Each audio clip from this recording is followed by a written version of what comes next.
Dans la vidéo précédente, nous avons traité la matrice A. C'était le premier cas de diagonalisation, trois valeurs propres C.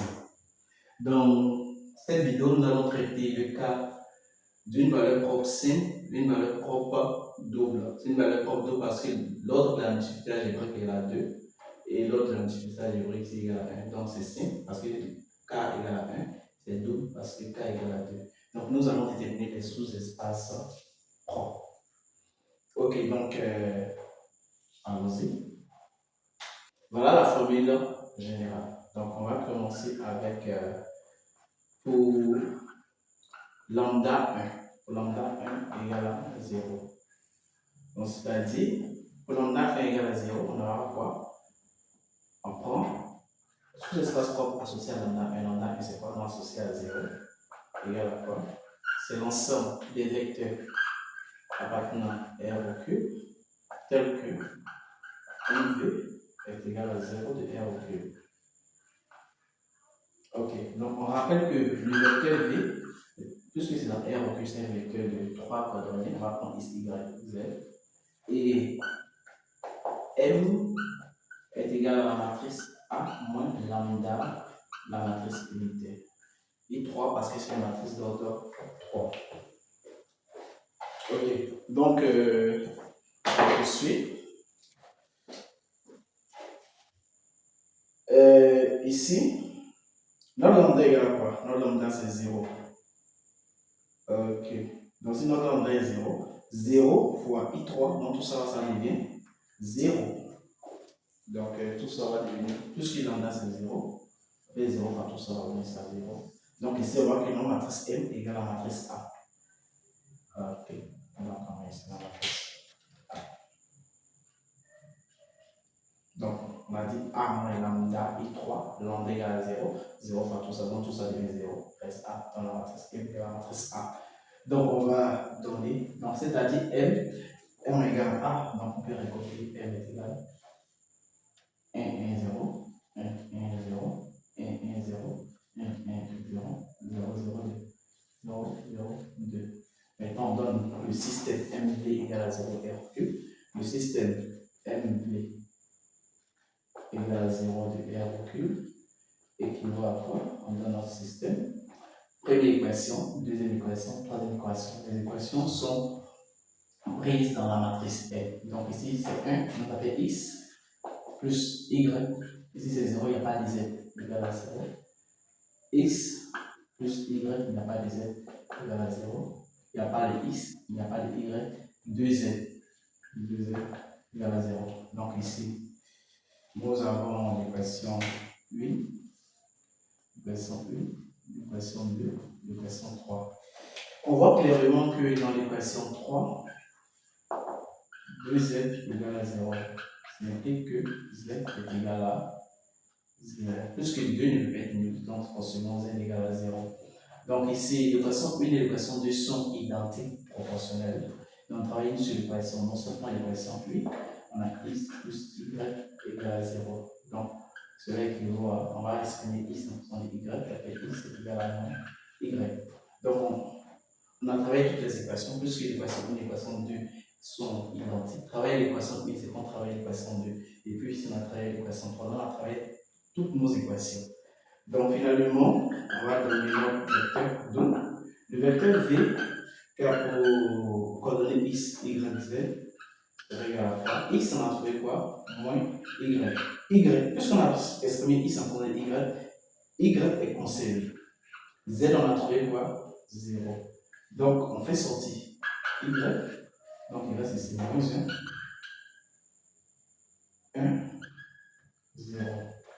Donc on peut donner le sous-espace propre. Le sous-espace propre, E de 0 est égal à vect, on va trouver ce vecteur-là, moins 1, 1, 0. Ok, donc on va faire pour la valeur propre suivante. L'autre valeur propre, c'est lambda égale à 2. Donc on vient ici pour lambda 2 égale à 2. Ok. Donc on aura E de 2 est égal, on respecte la forme, l'ensemble des vecteurs appartenant à R en cube, tel que MV est égal à 0 de R au cube. Donc, on rappelle que V appartient à R au cube. Donc, on va donner 3 coordonnées à V, X, Y, Z. D'autres personnes peuvent appeler ça X1, X2, X3, ça ne pose pas de problème. Et si notre matrice M, c'est la matrice A moins lambda I3. Ici, notre lambda, c'est quoi? C'est 2. Donc, on enlève lambda et on met 2. Donc, ça fait A moins 2 I3. Donc, pour trouver la matrice M, quand la matrice M sera égale à quoi? On prend la matrice B ici. Et qu'est-ce qu'il faut faire? Il faut faire moins 2 si l'élément de la diagonale. Donc, ici, si on fait moins 2, ça fait il reste moins 1 ici.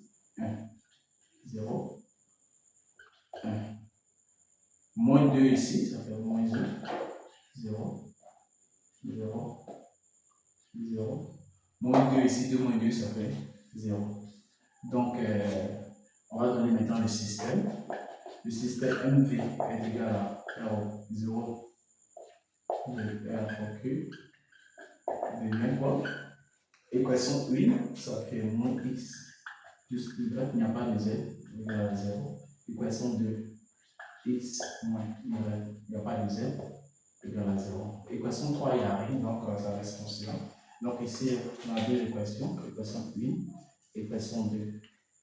Ok, donc les deux équations sont proportionnelles. Si on multiplie ici par moins, on trouve ça. Donc, travailler une seule équation. Travailler l'équation 1, c'est travailler l'équation 2. Travailler l'équation 2, c'est travailler l'équation 1. Donc, pour l'équation 2, c'est encore plus simple. Donc, l'équation 2. L'équation 2, on n'a pas x moins y égale à 0. Donc, c'est équivaut à quoi?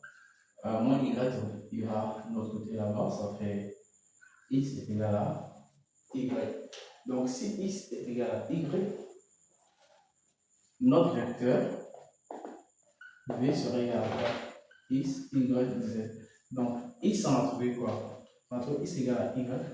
Puisqu'on a exprimé X en fonction de Y est conservé dedans. Est-ce qu'on a trouvé Z? Si on n'a pas trouvé Z, donc, on remet Z. Donc, je réponds. Dans la résolution, on n'a pas trouvé de valeur de Z. Donc, Z est conservé. Dans la résolution, on a trouvé X en fonction de Y. Donc, Y est conservé. Et X est remplacé par Y. Donc ici, on voit qu'on a combien? On a les Y et on a les Z. Donc on a deux inconnus. Si on a deux inconnus, on va scinder. On va faire une parenthèse pour les Y. On recopie les Y. Et où il n'y a pas Y, on met 0. On met plus. On recopie les Z. Où il n'y a pas Z, on met 0. Il n'y a pas Z, 0. Il n'y a pas Z, 0. Il y a Z, on met 0.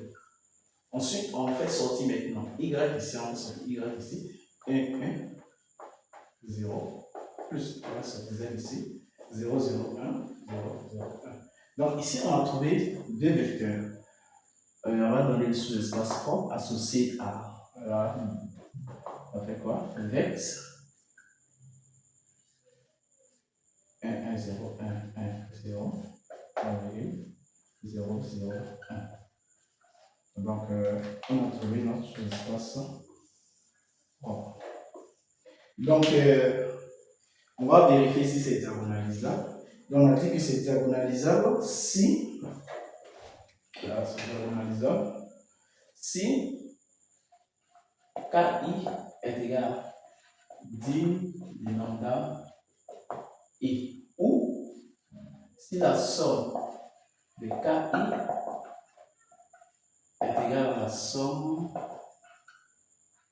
des dimensions de lambda I. Ok, on va vérifier ça simplement. Voilà. Ici, quand je prends, donc c'est K1 est égal à quoi? 10 de E de lambda 1. K1 c'est égal à quoi? K1 est égal à 1. 10 de E de lambda 1. E de lambda 1, il était où? Voilà, E de lambda 1, c'est ici, on a commencé. E de lambda 1, on a trouvé un seul vecteur. Dimension, c'est le nombre de vecteurs contenus dans le sous-espace propre. Ici, on a trouvé un seul vecteur. Le vecteur, c'est toute la parenthèse. Donc, on voit que K1 est égal à ici. Maintenant, on vérifie pour K2. Puisqu'on a 2K, K2 est égal à 2. K2 est égal à 2. Maintenant, On va vérifier que dimension de lambda 2. Dimension de lambda 2, on a trouvé deux vecteurs. Donc, puisqu'il y a deux vecteurs contenus dans ce sens propre, ça fait dimension 2. Voilà. Donc, on voit que c'est égal. Donc, on voit que les KI égale la dimension de lambda I, ou la somme des KI, ça fait 3. La somme des dimensions, ça fait 3. 3 égale à 3. Donc, finalement, la matrice B est diagonalisable.